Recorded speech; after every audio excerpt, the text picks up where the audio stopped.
Today we're going over how to create users using the user create automation script that exists in FireTools.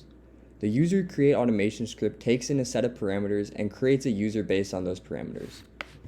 The parameters that someone must input to create a user include the Firehost URL where Fire Insights are running, the access token that's generated from Firehost, the username of the user, the password of the user, the first name of the user, the last name of the user, the email address of the user, the roles the user will be in, the groups the user will be in, and the user ID of the user.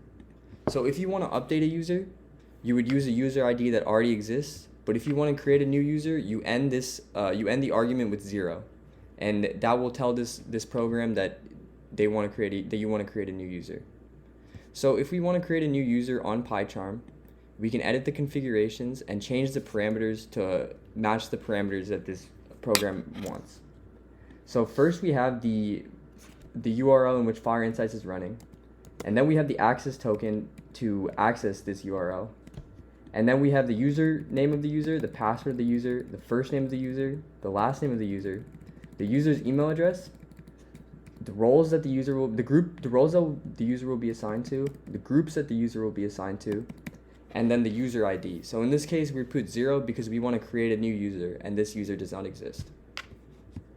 So if we run the script, we'll see that the username test already exists. But if we want to change these configurations to say maybe test 5, all around,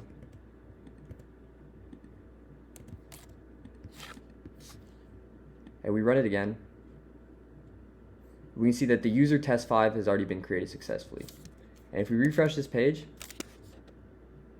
we can see that the user test 5 has been created.